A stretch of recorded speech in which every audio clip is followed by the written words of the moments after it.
Hello everyone and welcome back to YPAC. Today we're discussing the first GOP debate of the 2024 presidential election cycle. Everything from the wins and losses, appearances and absences, as well as highlights from someone who's watched the debate, as well as many commentary videos on it. So it was a very eventful night. If you didn't watch that, go first watch that, base your own opinion, and then come back to this one. See if you disagree, agree with me, leave your comments down below.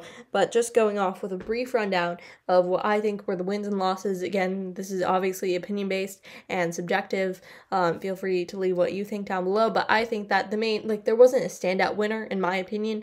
I think that very few debates are ever like that, where there's one candidate that really seems to shine or outshine all the other people on stage. But I think that Nikki Haley, Mike Pence, and Vivek Ramaswamy really either exceeded expectations or met very high expectations. Vivek Ramaswamy obviously being a very eloquent speaker, the best one on that stage by far. If you watch any of his interviews or just him in general, he seems to be a very well-spoken and honestly rhetorical genius, if you will, go that far. But really, he has a way with his words, and there's no surprise or doubt in my mind that he was going to do well. Nikki Haley, on the other hand, wasn't expected to do well, and obviously in polling she hasn't been that great. She was only the second Republican to join the race, but yet still seems to be polling in those low single digits. If we check the Real Clear Politics poll, which we check every single video, Nikki Haley is not doing good. 3.7 at this point. Far behind Donald Trump, obviously. Everyone is far behind Donald Trump. But then even Ron DeSantis, Ramaswamy, and even Mike Pence. She's polling behind Mike Pence, which is pretty rough for her. But I think that she did very well in the debate last night. She was able to respond to the attacks from her opponents, really speak over them, get her point across, and the live audience in Milwaukee, Wisconsin, seemed to really like her as well. And then Mike Pence as well. I don't think that he has a shot at the presidency like many of the people. I think that Trump is really the person who's going to get this Republican nomination, which is interesting since he wasn't at the debate, which we'll talk about later. But Mike Pence still, I think, was able. He really took shots back and stood up for his thoughts and wasn't going to be talked over at any point in the race.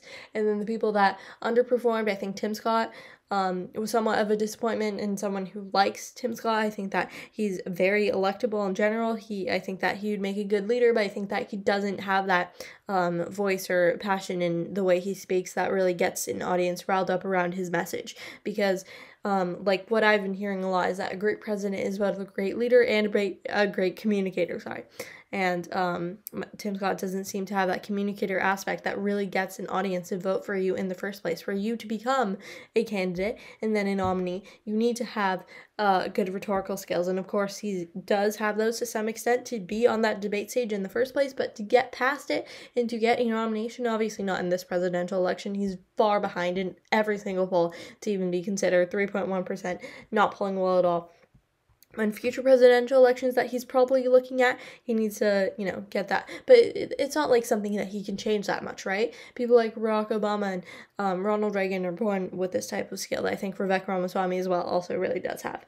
And then Doug Burgum, Asa Hutchinson, they're known underdogs in the race. They're not winning.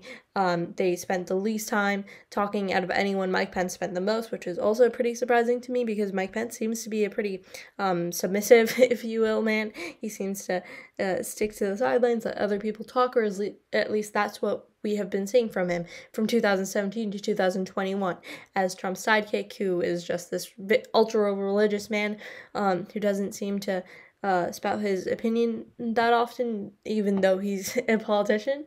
But I think that 2 nights ago on the debate stage, he really stood up for himself. And then people like Chris Christie, it was really just forgettable. He had a few funny moments, but nothing that makes him presidential in the slightest. And then Ron DeSantis was really the biggest disappointment of the night. I think that he has really just had the worst 6 months of his political career recently. He, again, and I keep repeating this, but after the midterms, Trump obviously failed horribly. We all saw DeSantis as this new light for the Republican Party, and then he failed to enter the race when he should have in January or February. If he had started there when he had that momentum of being ultra popular, of everyone looking to him, of everyone being so happy and delighted with where he was taking Florida and wanting that to apply to the rest of the nation. Instead of waiting another 6 months until June to announce his candidacy, he would be in a much different position than he is now. But he doesn't seem to be giving himself any favors at this point either with his rhetorical skills and the way he interacts with an audience. He doesn't have that skill to get them riled up, get them supported around his message. He really just wants to be Trump at this point. And he's repeating some of Trump's lines last night on the debate, or 2 nights ago at the debate stage as well. And something that I think that was really just terrible about DeSantis' approach is that he keeps on repeating things about COVID and lockdowns, and no one wants to hear about COVID. Ron DeSantis' team, please stop talking about COVID. that no one wants to hear about COVID. No one cares about COVID anymore. It's in the past. That was a very dark period. No one wants to think about it. Stop pointing that out as the key development of your campaign. Speak about different things. That's how you get out of this. We are looking towards the future, towards 2024, not 2020. That was a different period. We're done with that. Sure, a lot of people think that DeSantis did great things, but you cannot keep harping on that single year of your, anti-lockdown and restriction policies. So that was diving in a bit more than I wanted to for the intro, but let's go on to the elephant not in the room, as was said by the Fox host, Donald J. Trump himself. At the time of the debate, he was doing a Twitter/X show. I don't know what to call it. Let's just call it Twitter. That's much easier for me at this point. But he was doing a live Twitter, pre-recorded, but aired at the same time with Tucker Carlson. Obviously, that was just like a love fest of them, patting each other's backs. Nothing too controversial. Nothing an interviewer of any sort couldn't handle. But yeah, that was really well known that he was not going to be in appearance at the debate stage. And why would he? Honestly, at this point in the race, Donald Trump is standing at 55.4% polling. He is extremely ahead of every other candidate in this race. 40.8. He has a super majority at this point. He does not need to do anything different than he is doing right now, which is getting indicted. And if the DOJ and Merrick Garland and the left keep on indicting him, it's just going to get better and better, right? We're looking at polling, and he's really done a 180, right? And this is kind of what every Republican is hitting themselves on the head for. The point when Trump and DeSantis had less than a 15-point difference in them, and now they're at 40. This gap has just increased exponentially. Look at this. This is absolutely insane. And then Vivek Ramaswamy is the only candidate actually making leeway in this race, but still not enough to garner enough support for a nomination, never mind winning a presidency. But going back to the debate, I think that had a lot of very interesting moments. So let's start with the man who everyone was wanting to see how he was going to act and react to things, Vivek Ramaswamy, the person of the night, and the person who has really taken over the last month singular of this presidential election. Just looking at his polling in the last month, he has really gone up from about, I'd say 5%, up 2 points, right? Which is a lot in this pretty tight rate amongst the bottom 10 at this point. 12 candidates, bottom 10, other than DeSantis and Trump, and DeSantis just keeps going lower and lower and lower. Just time is really his worst enemy at this point. But Vivek Ramaswamy, again, very eloquent, very well spoken, amazing, to hear from. His words really have a way of enticing you in them, even if you may not completely be sure what he's saying. He sounds sure and confident, and big words, I guess you could say. He took a couple shots from Chris Christie earlier on in the debate, the ChatGTP clip that we posted as well on our channel. Go check that out if you haven't already. But Chris Christie basically called Vivek Ramaswamy ChatGTP. And he did use some similar language as Barack Obama, which was interesting to me. But either way, he didn't seem to get or handle the refutations from his opponents on stage as well, with Nikki Haley as well. And every time he was confronted by a candidate, mostly Mike Pence, Chris Christie, and Nikki Haley, he didn't take it too well. He wasn't able to really get the audience behind him at most points, and he was either spoken over by one of the other three candidates, which makes sense because this was his first presidential or political debate that we know of. Obviously, everyone has debate experience from like school or college, especially him going to Harvard and Yale. He probably most definitely has debate experience from there and being such a good speaker. But to have this political debate style that's much different than traditional like academic and educational debate, and also in front of live audience and everything, is much different. So he didn't handle it as well as we would have expected, yet he was still able to condense some really powerful lines to the audience, and that was able to get him mass applause. Though going just based off the audience isn't that good as well, because it's an audience full of lobbyists that have their own agendas in mind when they're clapping and booing certain things. But either way, I think that does show a portion of what the American people, or Republicans in specific, think about what's going on. So Vivek did good. I think that he could have done better, but honestly, for his first debate, that was impressive. As usual, most things about him are impressive, but I think moving forward, he's not going to be the nominee. Sorry to burst your bubble if you thought that someone polling at 7.2% could possibly become the Republican nominee. He can't. At this point, it's Trump, or honestly, there's no one else. It's just Trump. Trump has a majority. If all these candidates, except for one, were to drop out and all the votes were to go to one candidate, Trump would still win. That's just math, folks. But Vivek is doing really good. I think that at this point he's really just pining for an Ohio Senate seat, possibly representative, and then a VP as well. I think that he would be a pretty good VP pick for Donald Trump at this point, since he's also a pretty fond supporter of Trump. When the hosts ask the crowd, or the debaters, the candidates, if you will, I should probably be referring to them as candidates instead of debaters, that would be the correct term, but the candidates, about if they would support Donald Trump if he were to get further indictments and and be charged with one of the criminal processes and become the nominee, if they would support him. Vivek was the very first one to raise his hand in support of Donald Trump. So definitely showing his alliances there at that point. And even if he doesn't become VP, and if he's not seeking that out, which I think he is, but if he does not get it, I think that he's definitely looking for a Trump nomination later down the line, or even a future career in politics. And if not that, obviously selling a book of some sort. Expect a book from all the people on that debate stage in the next 4 years, at the minimum. So Vivek, I had pretty high expectations for him, and he really delivered on those high expectations. I think that I expected the back and forth to be a bit better between them, but also looking in hindsight, it's not that surprising, because everything that I've seen of him, at least, has been one-on-one interviews when he's really able to dominate the discussion against an interviewer that may not know exactly what's going on and be a bit lost in his rhetoric, versus these politicians that are up to date, on their toes. They know what's going on, they know the game, they know the field, they've done this before, they are experienced, which is something that I really thought that was interesting that Mike Pence specifically pointed out, was that he said there's no need for on-the-job training right now, in reference to Vivek being 38, not having any political experience, while Mike Pence, Nikki Haley, and I guess like Tim Scott are very, very politically experienced. And Nikki Haley probably the most out of all of them. You know, Nikki Haley being a UN ambassador, also governor of South Carolina, Mike Pence being governor of Indiana, vice president of the United States. They all have a lot of political experience, and then again on the lower levels, of course, as they were starting out their careers. But nevertheless, I digress. The next candidate I want to talk about, Mike Pence.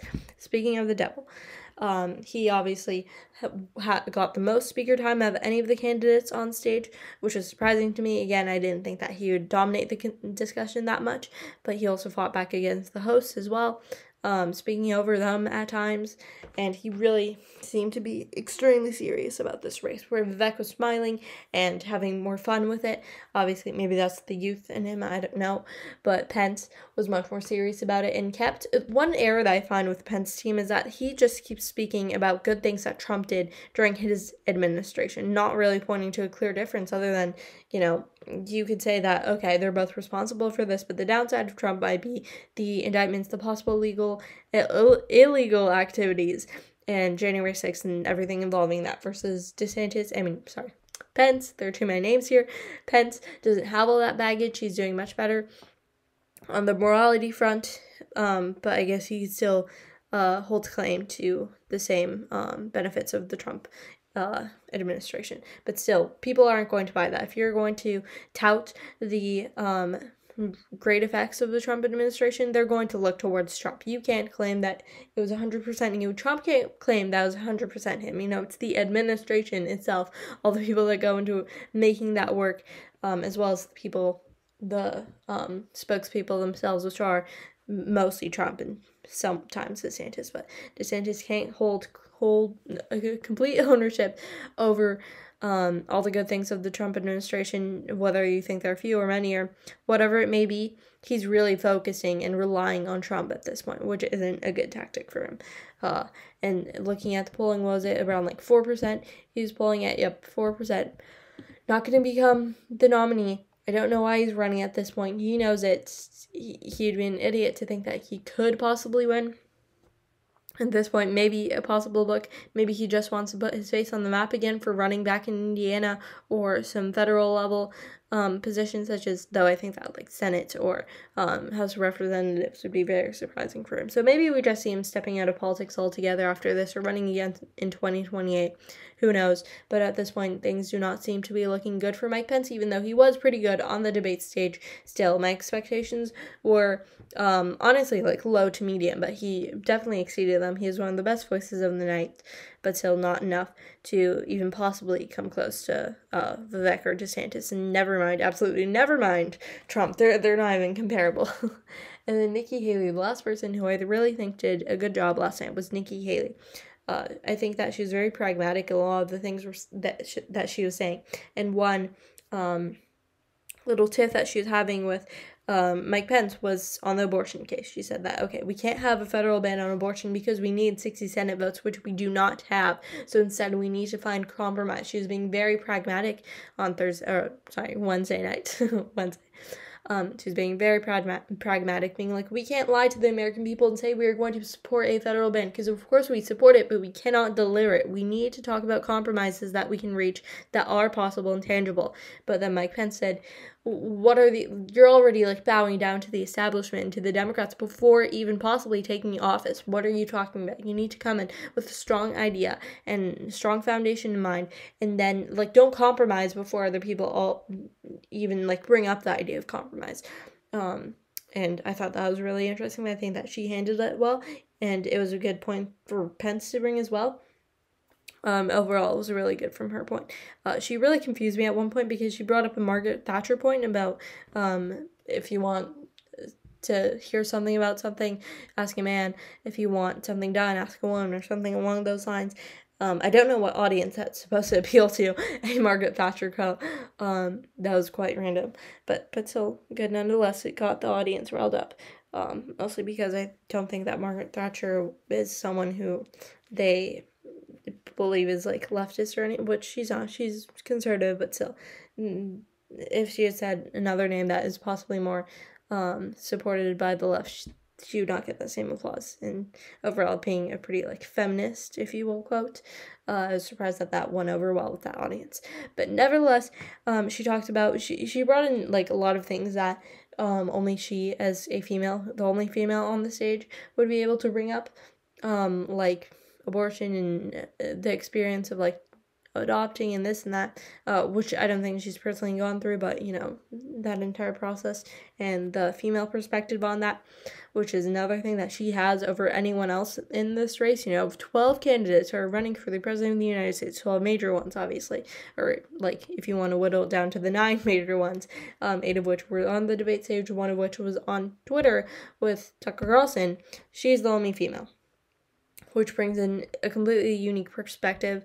And then obviously she's very well versed in foreign policy, and this is another tip that she had with Vivek, which was, saying that Vivek doesn't know anything about foreign policy. It shows in the way he talks about Israel and China and other nations and his ideas on that, and that she is the only one with a real foreign policy administration or experience, and obviously being in the UN ambassador, that definitely does give its foreign policy experience to people who serve in that role. So that's one thing that she has above other people as well, and I think that she came out much stronger, much more likable, but not as much of a leader as people probably want in a president. And I think that thing that Mike Pence really put out there was that was true, right?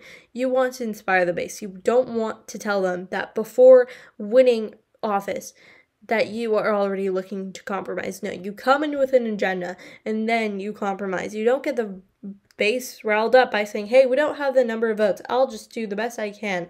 And that's her being honest, right? Brutally honest, I think too honest at some point. So I had medium expectations for her. I've seen her speak before. I thought that she would do fine, but she did better, especially when it came to the confrontations with the other candidates.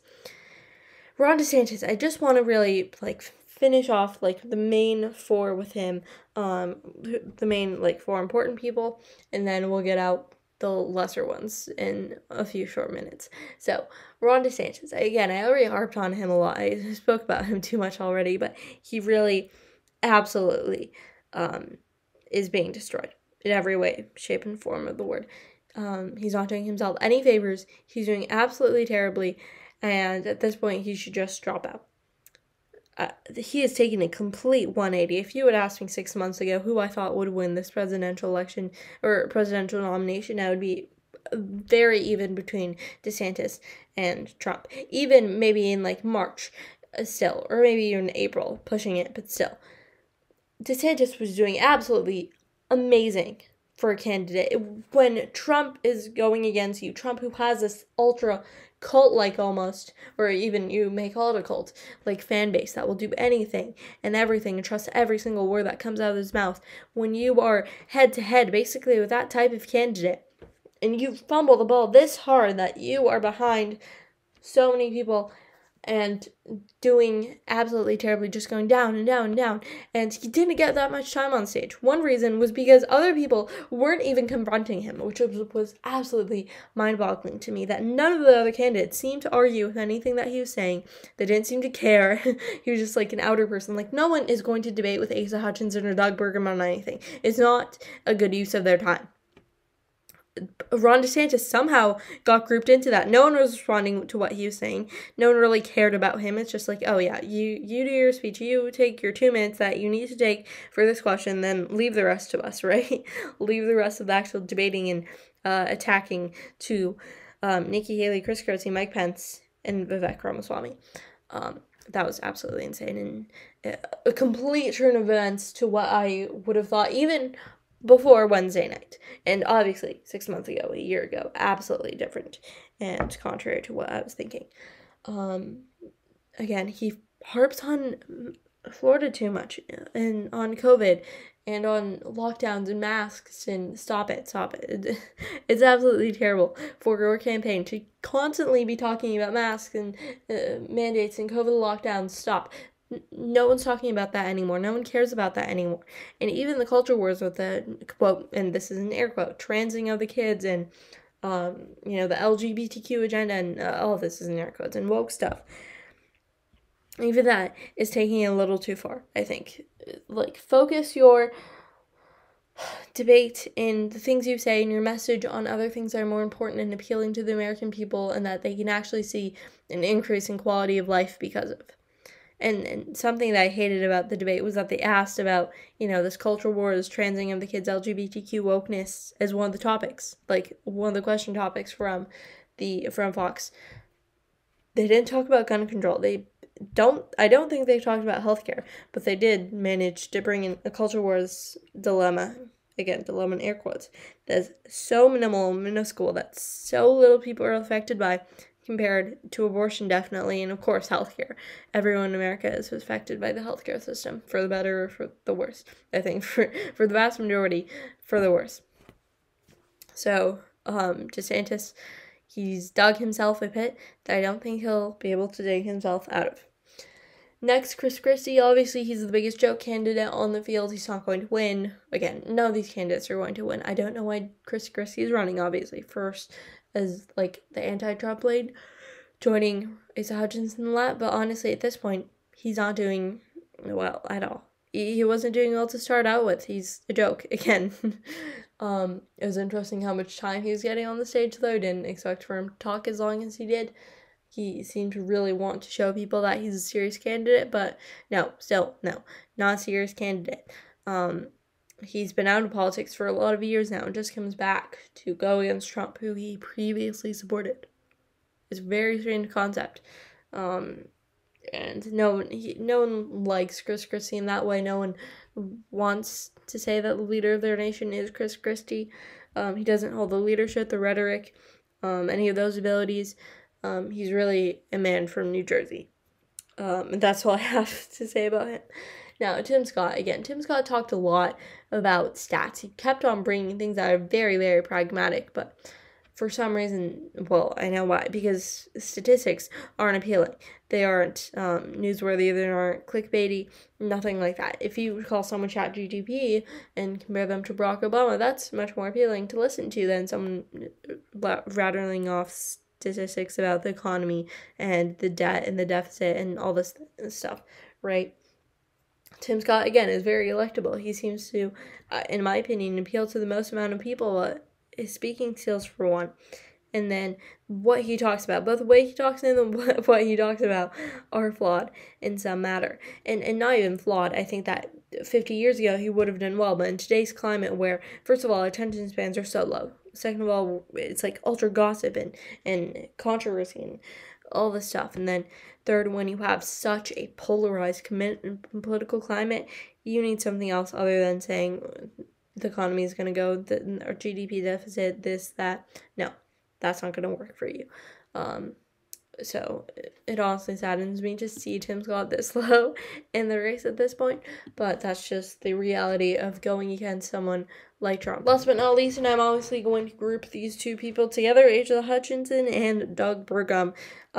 Neither were, rememberable. Nothing happened that was remotely remarkable about either of those two candidates. They kind of just went on the stage, spoke their piece when asked, and left.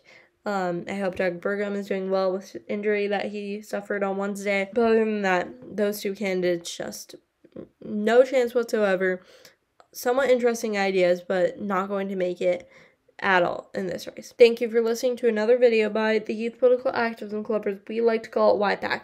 Recently, we have one live stream up, and we're doing others as well. They're about to go up, so go watch that one. It's really a conjunction of a lot of different things that we've been doing on the channel, election predictions, and then live feedback.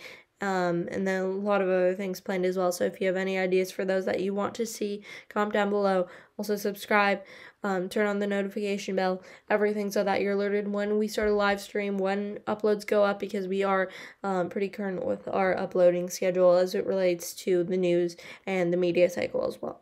So like, comment, subscribe, and thank you for watching.